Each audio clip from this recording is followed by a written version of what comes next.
Qué gozo saludarles, hermanos, en esta hermosa mañana, en este hermoso día. Bienvenidos a todos ustedes. Un abrazo fraternal para cada uno. Que la bendición, que la paz y el gozo del Señor les acompañe. Y vamos a dar la bienvenida también a las personas que nos visitan. Es una bendición tener con nosotros a personas que siempre nos acompañan en nuestras reuniones. Los que nos están visitando, favor de levantar su mano, queremos identificarlo y saludarle. Levante su mano bien alto, como este joven, como ese otro caballero, como esa otra dama, como es. Bien, gracias a Dios por las personas que están con nosotros. Por este lado, también, que bueno, gracias a Dios, hemos estado orando por ustedes. Y el Señor les ha traído a este lugar usando algunos medios que a lo mejor ustedes no se imaginaban. Vamos a recibirles.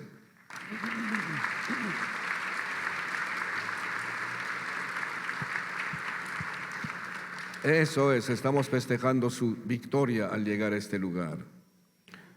Como hoy vamos a celebrar la Cena del Señor, esta es una cena totalmente diferente a cualquier cena, a cualquier comida o banquete. Y necesitamos entender, porque si nosotros participamos en esta tierra correctamente, cuando llegue el arrebatamiento de la iglesia, que está así escrito en la palabra, entonces participaremos en la gran cena de las bodas del Cordero. Cuando ya estemos con Jesucristo el Salvador, cara a cara y frente a frente con Él. Este es un tiempo de preparación. Aquí nos preparamos. Los que van a ingresar a esa cena son los que estén preparados aquí en la tierra. Por eso vamos a leer en 1 Corintios capítulo 10. Del versículo 16 hasta el 18. 1 Corintios 10, 16 al 18.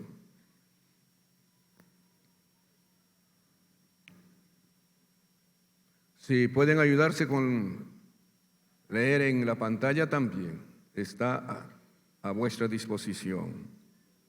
Dice la palabra del Señor en 1 Corintios 10, 16. La copa de bendición que bendecimos, ¿no es la comunión de la sangre de Cristo? El pan que partimos, ¿no es la comunión del cuerpo de Cristo? Siendo uno solo el pan, nosotros con ser muchos somos un cuerpo, pues todos participamos de aquel mismo pan. Mirad a Israel según la carne, los que comen de los sacrificios, ¿no son partícipes del altar? Amén, hasta allí.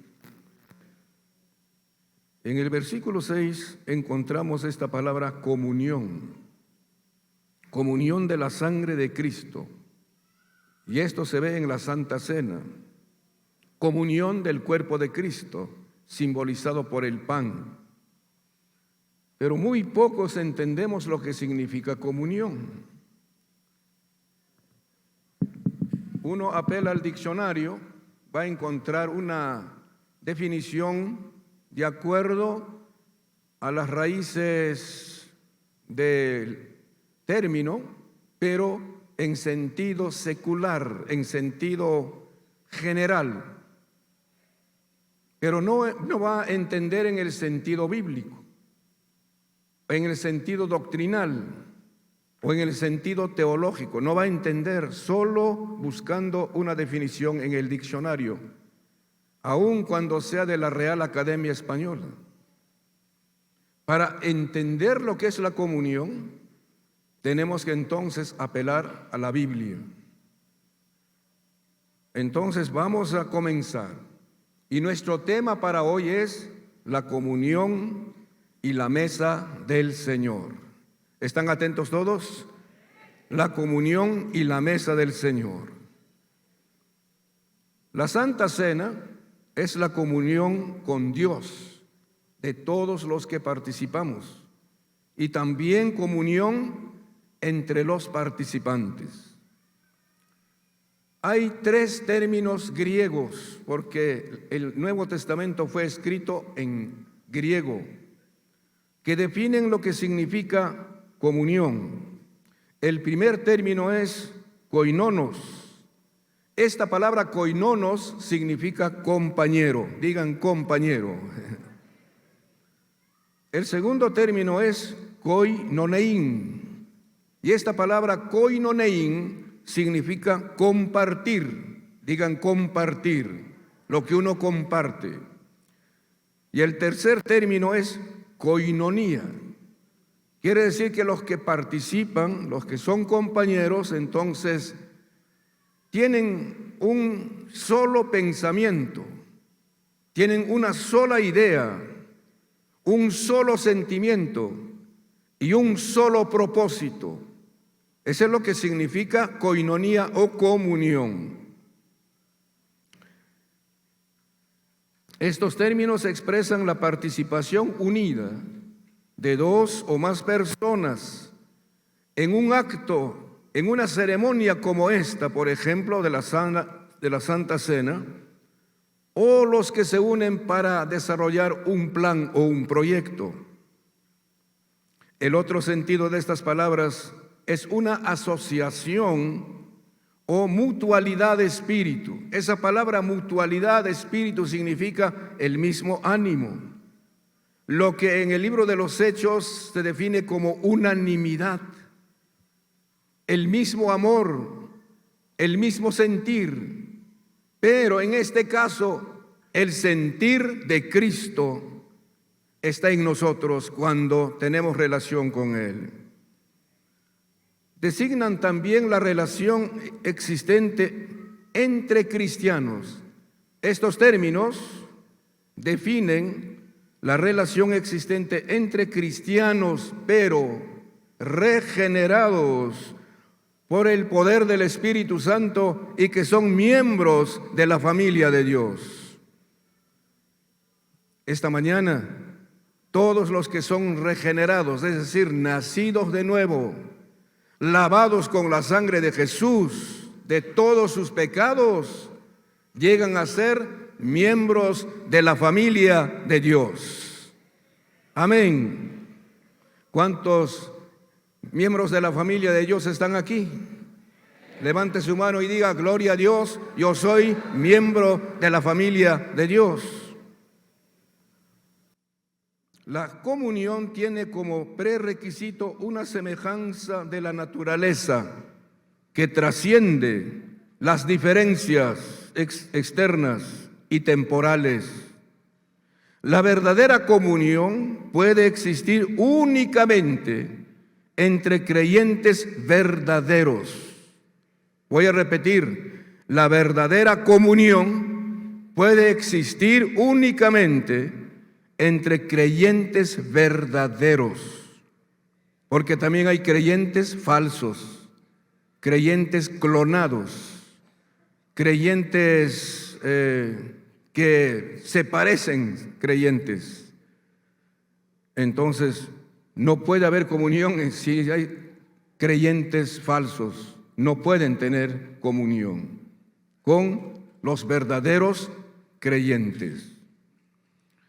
La comunión tiene 2 aspectos. Escuchen, la comunión tiene 2 aspectos: aspecto positivo y aspecto negativo. Y vamos a comenzar con el aspecto negativo. Y aquí quisiera que ustedes pongan mucha atención, porque cuando no entendemos esto, pensamos que ser cristianos, ser hijos de Dios, es haber cambiado solamente de religión como cualquier otra religión. Es bueno que entendamos lo que significa la verdadera comunión en el sentido positivo y en el sentido negativo. En el aspecto negativo, ciertas relaciones se describen como incompatibles con la comunión cristiana. Es decir, ciertas cosas no nos ayudan a hacer o a tener la verdadera comunión. Primero, un cristiano, estamos hablando de un verdadero cristiano, no puede tener comunión real con un incrédulo. ¿Están escuchando? No puede tener verdadera comunión con un incrédulo. Sus naturalezas son totalmente diferentes. ¿Por qué? Porque el cristiano es hijo de Dios. El verdadero cristiano es hijo de Dios. En cambio, el incrédulo, el no arrepentido, el no regenerado, es hijo del diablo. Así dice la Biblia. Parece duro, pero dice así la Biblia. En 2 Corintios capítulo 6, del 14 al 16 dice: no os unáis en yugo desigual con los incrédulos, los que no creen en Jesucristo. Incrédulos los que no creen en la palabra. Incrédulos los que cierran su corazón, no se arrepienten de sus pecados. Porque ¿qué compañerismo tiene la justicia con la injusticia? ¿Y qué comunión la luz con las tinieblas? ¿Y qué concordia Cristo con Satanás o Cristo con Belial? ¿O qué parte del creyente con el incrédulo? ¿Y qué acuerdo hay entre el templo de Dios y los ídolos? Porque vosotros sois el templo de Dios. El verdadero cristiano es el templo de Dios, del Dios viviente. Como dijo el Señor: habitaré y andaré entre ellos y seré su Dios y ellos serán mi pueblo. Los verdaderos cristianos. En 1 de Juan 3, 10 al 12 dice: en esto se manifiestan los hijos de Dios y los hijos del diablo. Está estableciendo la diferencia. Todo aquel que no hace justicia y que no ama a su hermano no es de Dios. Porque este es el mensaje que habéis oído desde el principio, que nos amemos unos a otros. No como Caín. ¿Se acuerdan de Caín? ¿De quién era Caín? Que era del maligno y mató a su hermano, a Abel. ¿Y por qué causa le mató? Porque sus obras eran malas y las de su hermano eran justas. ¿Cuántos Caínes hay en el mundo? ¿Cuántos Caínes habrán entre nosotros esta mañana? Aparentan ser cristianos, pero aborrecen a su hermano de carne y sangre, aborrece a su hermano en la fe, aborrece a su compatriota, vengativo, belicoso, violento. Entonces un cristiano no puede tener comunión con un incrédulo. Segundo, un cristiano no puede participar en ritos y ceremonias paganas. Tales cosas pertenecen al diablo y a los demonios. En 1 Corintios capítulo 10, versículo 19 al 22 dice: ¿qué digo pues?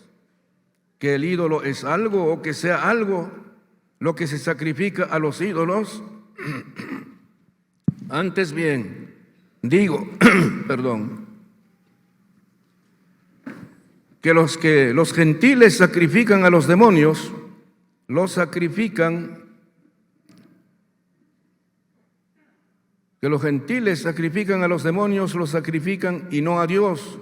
Y no quiero que vosotros os hagáis partícipes con los demonios. No podéis beber la mesa del Señor y la copa de los demonios. No podéis participar de la mesa del Señor y de la mesa de los demonios. ¿O provocaremos a ira al Señor? ¿Somos más fuertes que Él? Solamente una aclaración. La mesa de los demonios son la idolatría, los que adoran ídolos, imágenes hechos por manos humanas.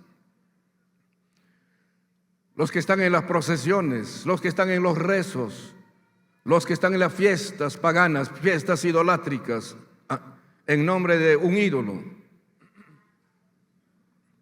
Dice la palabra que el ídolo es obra satánica, obra de los demonios. Así que un verdadero cristiano no puede estar en la mesa del Señor y en la mesa de los demonios. Un cristiano, en tercer lugar, no puede participar en las obras infructuosas de las tinieblas. La luz con las tinieblas no tienen afinidad.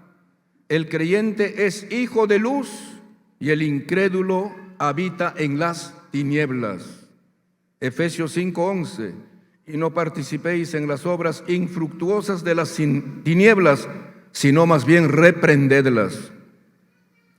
En 1 Tesalonicenses 5:4, a los creyentes verdaderos les dice el apóstol Pablo: mas vosotros, hermanos, no estáis en tinieblas, para que aquel día os sorprenda como ladrón. Se está refiriendo a la venida del Señor. Pero nosotros que somos del día, seamos sobrios, habiéndonos vestido con la coraza de fe y de amor, y con la esperanza de salvación como yelmo. El verdadero cristiano el verdadero cristiano está en la luz, y el incrédulo está en las tinieblas. La luz es Jesucristo, y el pecado y el diablo constituyen las tinieblas. En Romanos 13:12 dice la palabra: la noche está avanzada y se acerca el día. Desechemos pues las obras de las tinieblas, o sea, del pecado, y vistámonos las armas de la luz. Según 1 Timoteo 5:22. No impongas, Bueno, hasta allí. En cuarto lugar, un cristiano no puede participar en los pecados de otra persona. ¿Están entendiendo, por favor? Un verdadero cristiano no puede participar en los pecados de otra persona. No importa si es su esposo o su esposa, o un amigo. Dice en 1 Timoteo 5:22, no impongas con ligereza las manos a ninguno, ni participes en pecados ajenos. Eso lo dice al cristiano. No participes en pecados ajenos. Consérvate limpio, consérvate puro. Tal participación acarrea juicio sobre gentiles y judíos si participas en pecados ajenos. Romanos 1:32 dice: quienes, habiendo entendido el juicio de Dios, que los que practican tales cosas son dignos de muerte, no solo las hacen, sino que también se complacen con los que las practican. Si un hermano o si un hombre o mujer llamándose cristiano está practicando el pecado, tú no puedes participar en ese pecado.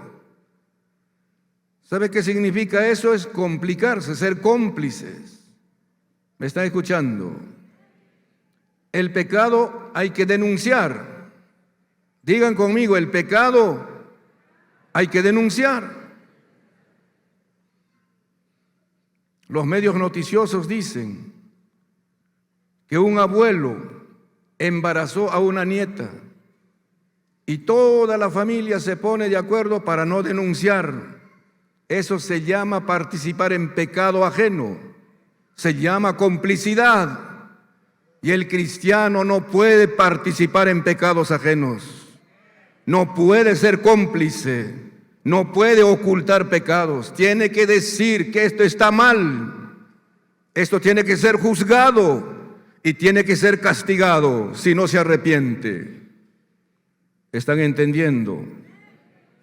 En Romanos 2:2 dice: mas sabemos que el juicio de Dios contra los que practican tales cosas es según juicio o es según verdad. Un juicio similar vendrá sobre el cristiano cómplice. Según Efesios 5:7, 8 y 11, no seáis pues partícipes con ellos, porque en otro tiempo erais tinieblas, mas ahora sois luz en el Señor. Andad como hijos de luz. ¿Están escuchando? Andad como hijos de luz y no participéis en las obras infructuosas de las tinieblas, sino más bien reprendedlas. En lugar de complicarnos, si un creyente está andando mal, practica la borrachera, practica el adulterio, practica la fornicación, practica la mentira. Bueno, pues es débil, hermano, ¿por qué le vamos a juzgar? No es así. Tampoco es cuestión de divulgar. Si no dice la palabra, va directamente y le dice: lo que estás haciendo no está bien. Ese es pecado delante de Dios. Y yo no voy a callar tu pecado. Si no te arrepientes, hay personas quienes deben saber de tu pecado. Y son los que dirigen a la iglesia. ¿Me está escuchando? No importa quién sea, no puedes complicarte.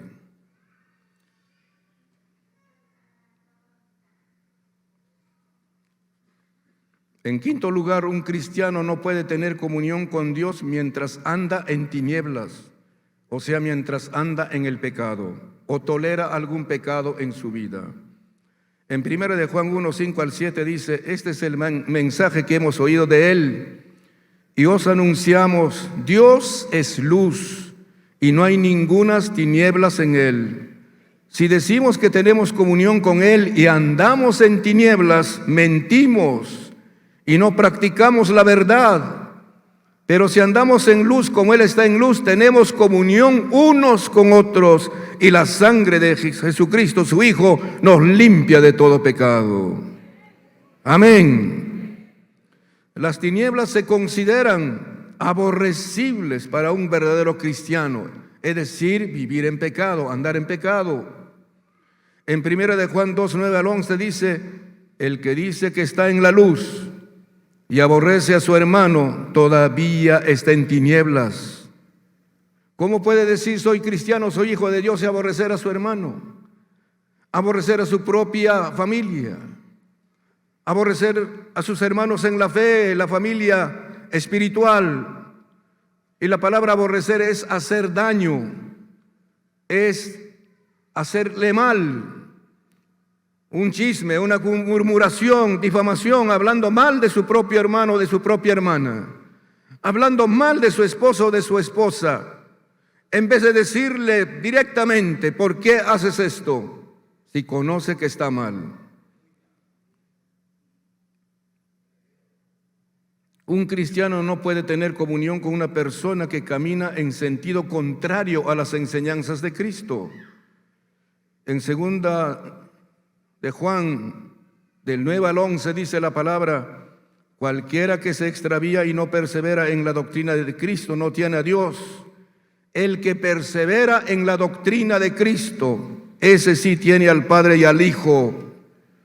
Si alguno viene a vosotros y no trae esta doctrina, no lo recibáis en casa, ni le digáis bienvenido, porque el que le dice bienvenido participa en sus malas obras. Eso se llama hipocresía. Eso se llama falsear la palabra. Andar allí, pero usando el nombre de cristiano con otros propósitos, con otros fines. Ese es el problema de las sectas. Ustedes y todos debemos entender.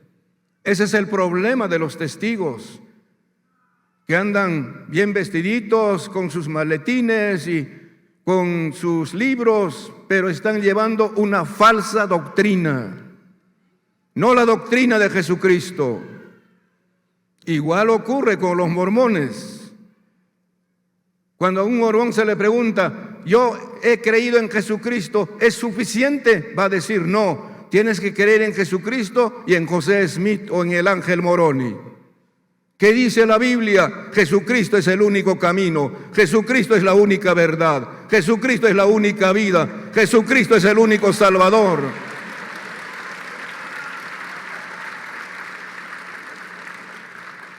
Y a veces hay hermanos que fácilmente se dejan llevar por esas corrientes Y en la misma iglesia evangélica ahora están enseñando cosas raras, cosas extrañas. Y ahora, como hay toda esta libertad de difundir esos pensamientos por las redes sociales, usted entra y escucha y piensa que porque a lo mejor es un gran predicador, es una persona famosa, está diciendo la verdad, pero fuera de la palabra de Dios, fuera de la Biblia. Todo aquel que habla de la sana doctrina debe exaltar a Jesucristo como el único Salvador. Debe decir con sinceridad: no hay otro Salvador, no hay otro nombre aparte de Jesucristo. Él es el único Salvador. Ningún otro ha dado su vida en la cruz. Solamente Jesucristo murió por nuestros pecados en la cruz. No son menos las imágenes, los ídolos. El Señor Jesús dijo estas palabras en San Mateo capítulo 23. No digan a nadie Padre en la tierra, porque hay un solo Padre en los cielos.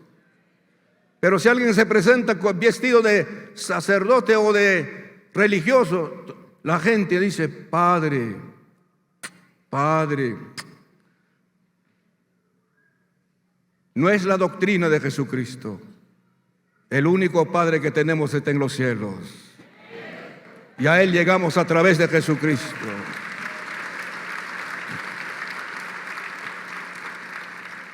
Porque el error y la verdad no pueden coexistir en la misma comunión. Los que están en error producen contiendas, divisiones, problemas en las iglesias. En Hechos 20, 29 y 30, el apóstol Pablo advirtió y dijo: porque yo sé que después de mi partida entrarán en medio de vosotros lobos rapaces. Me gustaría hablar de esos lobos rapaces, no porque simpatice con ellos, sino quiénes son los verdaderos lobos rapaces, que no perdonarán al rebaño. Y de entre vosotros mismos, y escuchen por favor y cuidado, de entre vosotros mismos se levantarán hombres que hablen cosas perversas para arrastrar tras sí a los discípulos. Eso es lo que pasa en muchas iglesias. Hermanos que por ahí se levantan, hombres criticando, hombres atacando, hombres hablando mal de los predicadores, de los líderes, de los hermanos de la iglesia. Pero muchas veces están entre nosotros. Y no puede haber comunión cuando hay personas así. En 1 de Juan 2, 18 y 19 dice: hijitos, ya es el último tiempo. Digan: ya es el último tiempo. Y según vosotros oísteis que el anticristo viene, así ahora han surgido muchos anticristos. Por esto conocemos que es el último tiempo. Salieron de nosotros. ¡Qué terrible! Esos anticristos salieron de nosotros, pero no eran de nosotros. Porque si hubiesen sido de nosotros, si hubiesen sido verdaderos hijos de Dios, verdaderos cristianos, habrían permanecido con nosotros, pero salieron para que se manifestase que no todos son de nosotros. ¿Me está escuchando? Que no todos los que asisten, que no todos los que cantan, que no todos los que oran son de nosotros. Porque se anda haciendo daño a la iglesia, haciendo daño al evangelio, dando mal testimonio, difamando a otros cristianos, entonces no es de nosotros. Pertenece a otro redil, pertenece a otro dueño, a otro amo. ¿Están escuchando?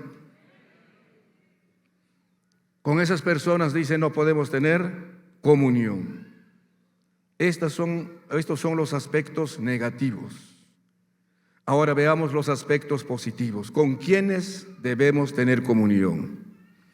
Existe comunión fundamental entre los creyentes verdaderos, como se evidencia por las siguientes peculiaridades o las siguientes cualidades. ¿Quiénes son los verdaderos cristianos? ¿Cómo se les puede conocer?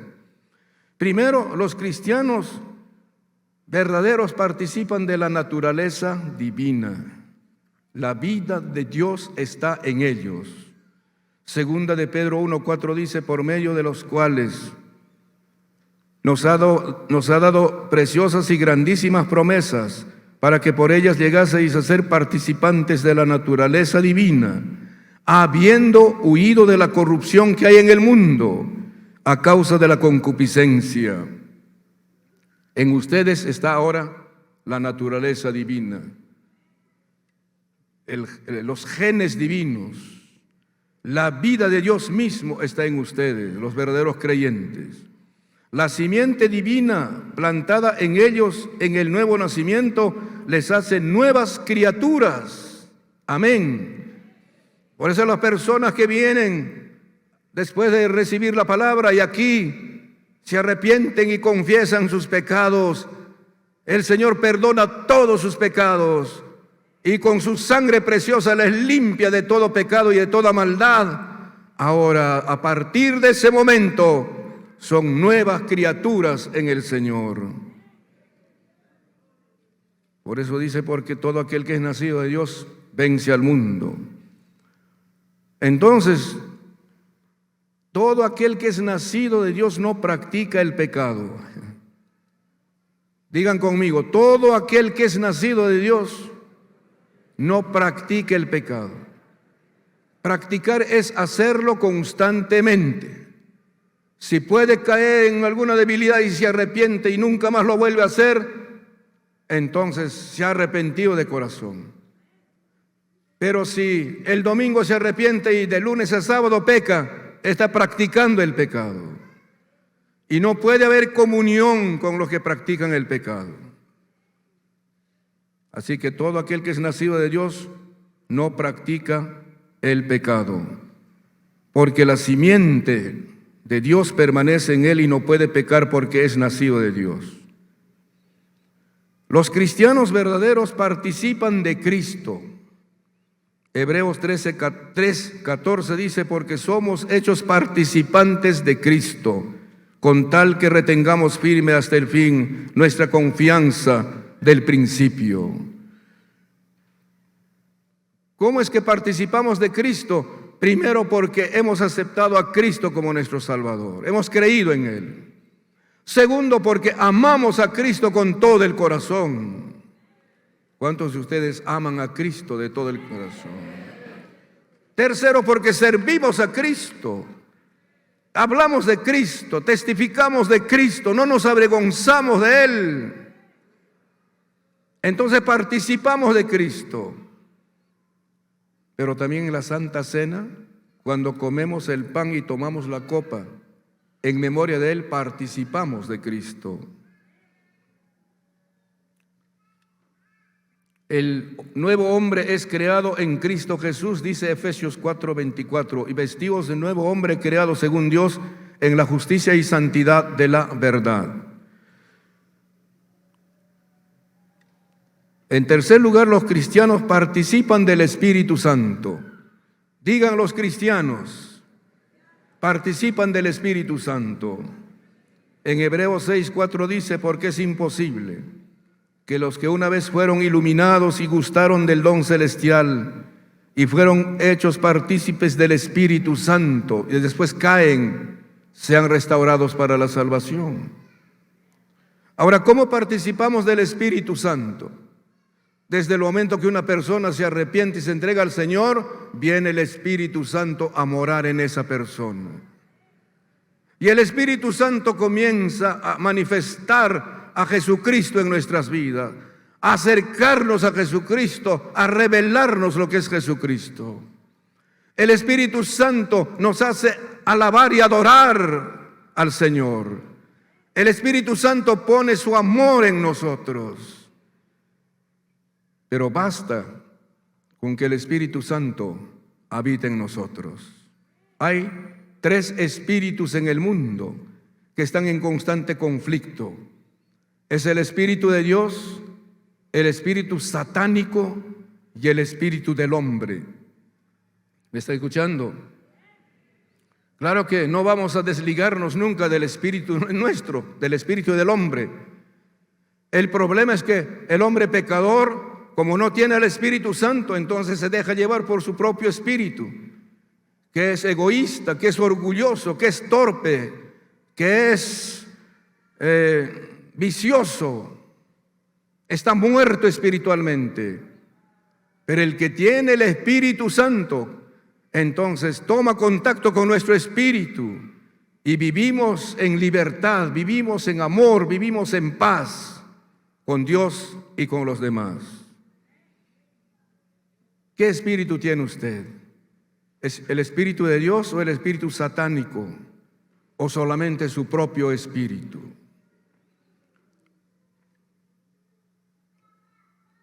Pero algo más, dice la palabra que los verdaderos cristianos somos la morada del Espíritu Santo. En 1 Corintios 3:16 dice: ¿no sabéis que sois templo de Dios y que el Espíritu de Dios mora en vosotros? Los que entregaron su corazón a Jesucristo y ahora se declaran hijos e hijas de Dios, levanten su mano y diga: yo soy, a ver, declare, la morada del Espíritu Santo. Ya no el espíritu satánico, sino el Espíritu Santo. Gloria a Dios. Amén.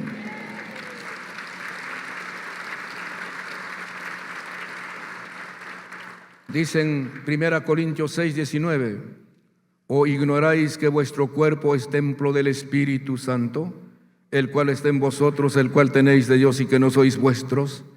Este cuerpo antes era morada del diablo, antes de conocer a Cristo, morada de los demonios, morada de los vicios.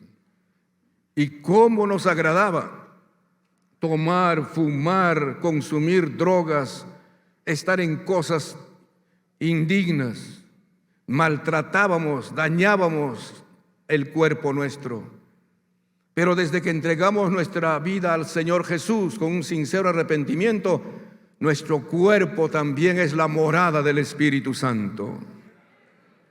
Amén. Y ya no puedes contagiar con otros vicios y pecados. Ese cuerpo también es santo. El Señor lo ha santificado, lo ha separado para su servicio y para su morada. Los cristianos participan del llamamiento celestial. En Hebreos 3:1 dice: por tanto, hermanos santos, participantes del llamamiento celestial, considerad al apóstol y sumo sacerdote de vuestra profesión, Cristo Jesús. ¿Qué es ese llamamiento celestial? Que Jesucristo nos llamó a la salvación, que Jesucristo nos tiene una morada preparada en el cielo. Amén. Voy pues a preparar lugar para vosotros. Ahora somos llamados herederos de la vida eterna, coherederos con Cristo Jesús. Fuimos llamados a ser salvos. Fuimos llamados a ser hijos de Dios. Fuimos llamados a pasar de muerte a vida. Y entonces, ahora somos hijos de Dios, habitantes del cielo. Gloria a Dios.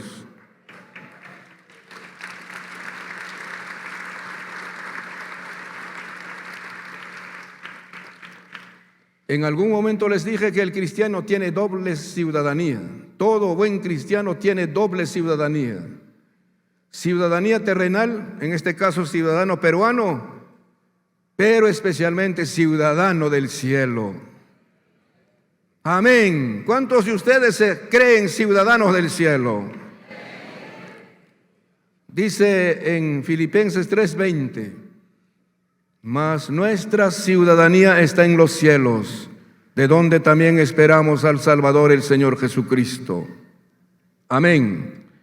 Y ellos son peregrinos aquí en la tierra. Los ciudadanos del cielo son peregrinos y pasajeros o extranjeros en esta tierra. Primera de Pedro 2:11 dice: amados, yo os ruego como extranjeros y peregrinos que os abstengáis de los deseos carnales que batallan contra el alma, como extranjeros y peregrinos, pasajeros en este mundo. Pero los verdaderos cristianos también participamos de la disciplina del Señor. Los padres de familia no pueden corregir, no pueden disciplinar a hijo ajeno, sino a sus propios hijos.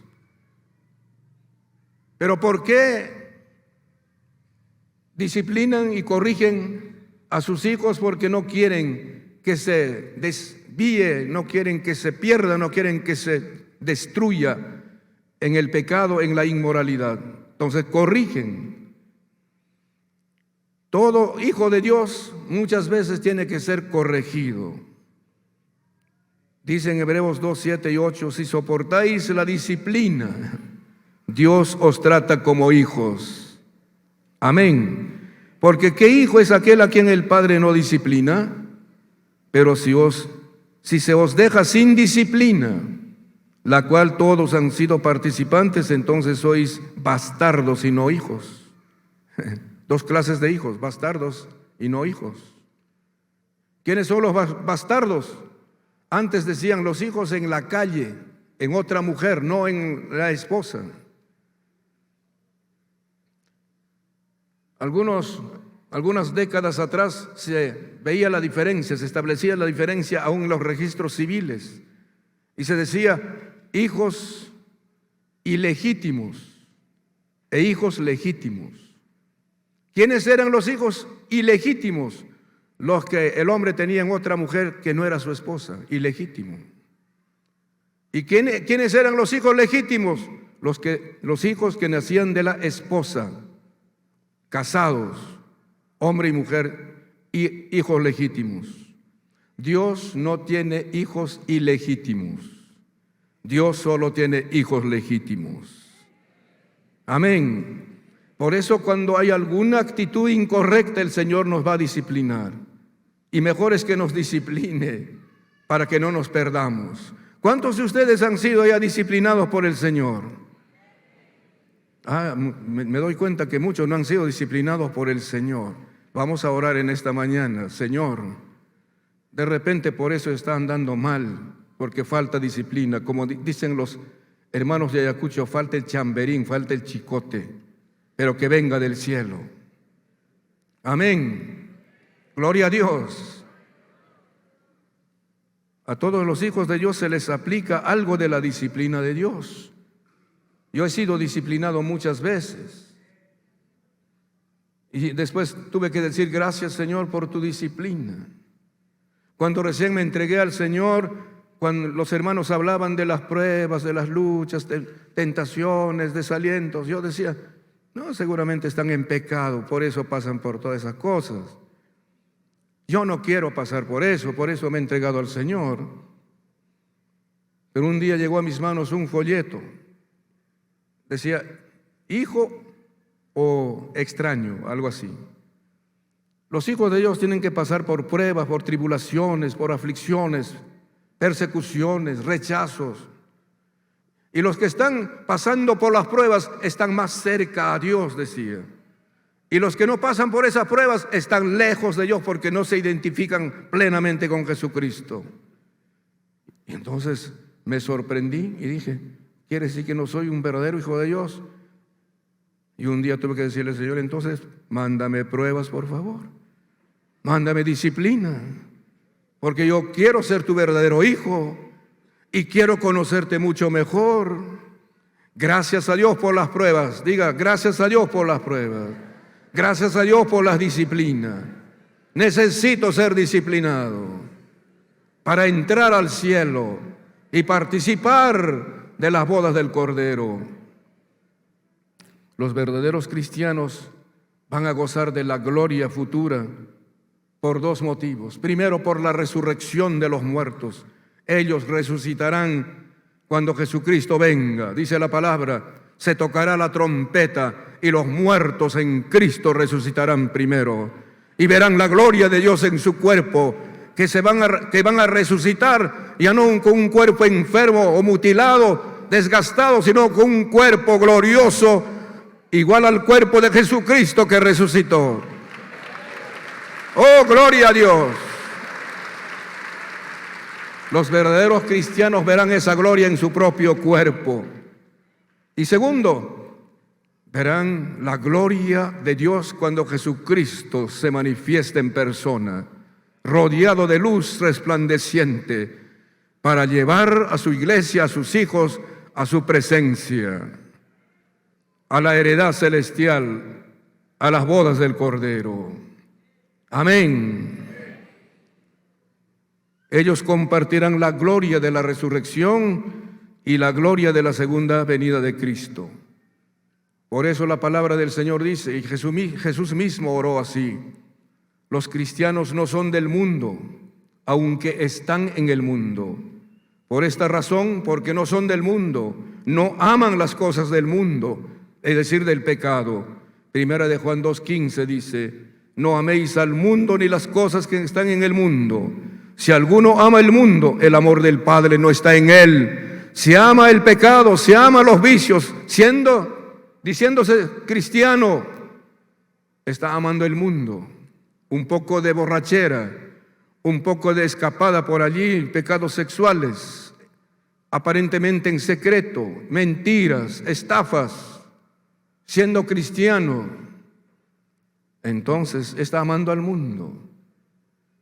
Así que el Hijo de Dios, el verdadero cristiano, no ama el mundo, aborrece al mundo. Y como no ama el mundo, el amor del Padre está en él. Tercero, para terminar, ¿cómo saber que los cristianos tenemos comunión unos con otros? Ciertas señales son muestras de la auténtica comunión con los hijos de Dios. Primero, el amor mutuo. Cristo les habló del amor a los verdaderos cristianos como prueba del discipulado. Y después de celebrar la Santa Cena, según San Juan capítulo 13, dice la palabra, San Juan capítulo 13, versículos 3, 4 y 5. Sabiendo Jesús que el Padre le había dado todas las cosas en las manos y que había salido de Dios y a Dios iba, se levantó de la cena y se quitó su manto, y tomando una toalla se la ciñó, luego puso agua en el lebrillo y comenzó a lavar los pies de los discípulos y a enjugarlos con la toalla con que estaba ceñido.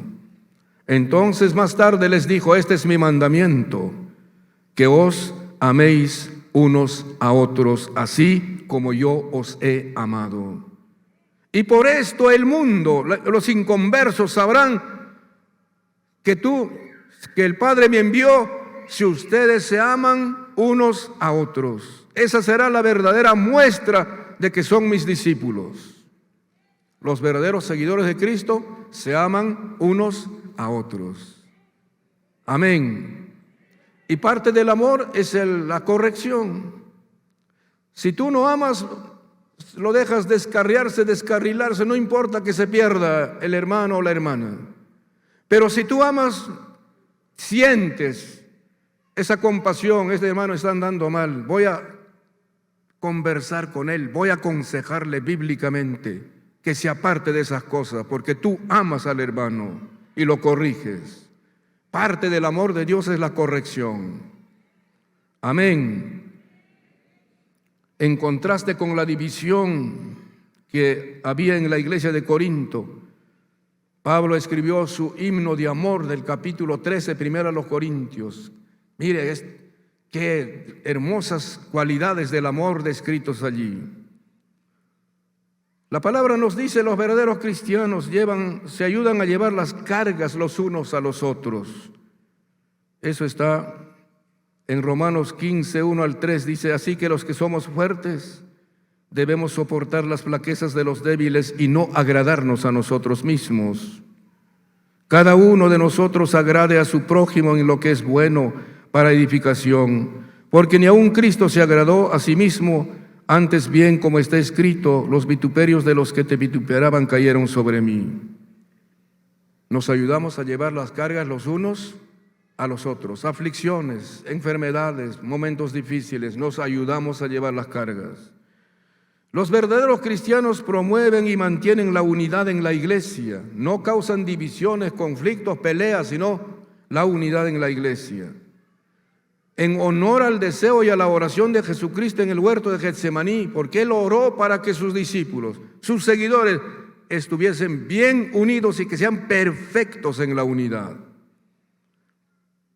Los verdaderos cristianos comparten de sus bienes con los necesitados, según Hechos 2:44 y 45. se ayudan mutuamente a suplir las necesidades. Sentimos la necesidad de nuestro hermano como si fuera nuestra necesidad.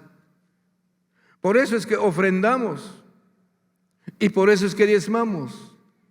Y de allí sale en el presupuesto una partida para ayudar a los necesitados. ¿Me están escuchando? Hay un fondo de ayuda para los necesitados de los ingresos que llegan aquí. Y los que diezman y ofrendan, entonces están compartiendo de lo que el Señor les bendice con los necesitados. Y lo hacen por amor y porque quieren compartir con los demás. Y siempre hay personas que se acercan, pastor o hermana, a la hermana encargada, tengo este problema, tengo esta necesidad. No les podemos decir, pues no podemos hacer nada. Vamos a ayudar, vamos a hacer algo, porque son nuestros hermanos en Cristo y nos amamos en el Señor. Oramos los unos por los otros. Los verdaderos cristianos oramos los unos por los otros. Visitamos a los huérfanos, a las viudas, a los que están afligidos, hospitalizados, enfermos en sus casas, a través de nuestros líderes de grupos familiares. Yo agradezco al pastor Eduardo que tiene visitas semanalmente, visitando una lista fuerte de visitas a los hermanos. ¿Por qué? Porque el Señor puso su amor en nosotros. Pero también ustedes, hermanos queridos, pueden ayudarse unos a otros, visitarse unos a otros, consolarse cuando están afligidos, visitar a las viudas, dice la palabra en Santiago, visitar a los huérfanos, esa es la verdadera religión. Y vamos a leer para que se entienda. Dice, la religión pura y sin mácula delante de Dios el Padre es esta: visitar a los huérfanos y a las viudas en sus tribulaciones y guardarse sin mancha del mundo. Hemos llegado a alguna casa para visitar algún hermano con problemas, con pruebas, enfermedades, y uno siente paz en su corazón, siente alegría por haberle ayudado a ese hermano o esa hermana, y la familia se siente también feliz y contenta. Gracias por la visita, gracias por acordarse de mí.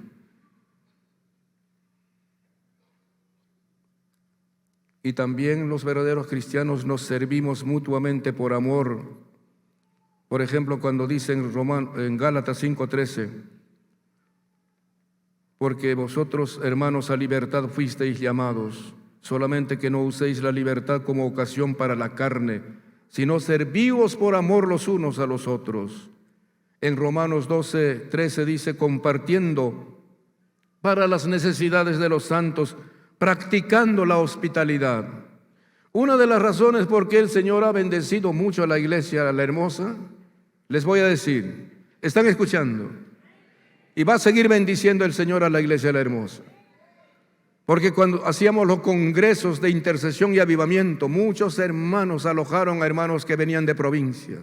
Los atendieron con mucho amor. El próximo año nos va a tocar otra vez. ¿Y cuántos de ustedes estarán listos y listas para abrir su casa y dar la bienvenida a nuestros hermanos de provincia, nuestra familia en el Señor? Y los vamos a recibir con mucho aprecio, con mucho afecto, con generosidad. Les vamos a alojar en nuestras casas. ¿Qué les parece? Esa es la verdadera comunión.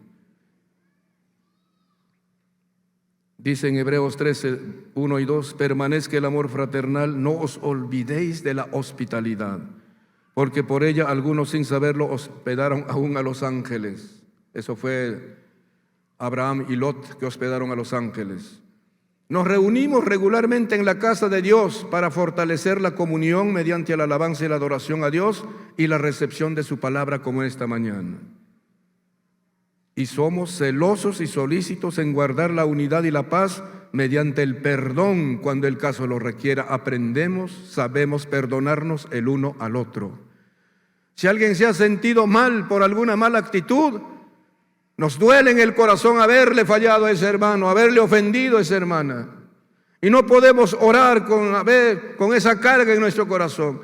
Y uno se acerca y le dice, por favor, le pido perdón por haber actuado mal delante de usted, por haberle tratado mal, por haberle hecho quedar mal. Perdóneme, por favor. El esposo cristiano pide perdón a su esposa. Eso no significa, digamos, rebajarse, más bien, ese hombre tiene victoria en el Señor. Tiene la aprobación del Señor. La esposa cristiana no anda resentida, no anda amargada, quejándose. Va y dice, tú me has ofendido, de esta manera me has ofendido, pero yo te perdono. Te perdono en el Señor porque Él me enseña a perdonar. Esa es la verdadera comunión. Amén. Las personas que guardan amargura, enojo, odio, resentimiento no pueden tener comunión ni con Dios ni con los demás, sino los que tienen la conciencia limpia. La verdadera comunión no es solo de palabras y buenas intenciones, sino de sentimientos nobles y acciones prácticas y palpables.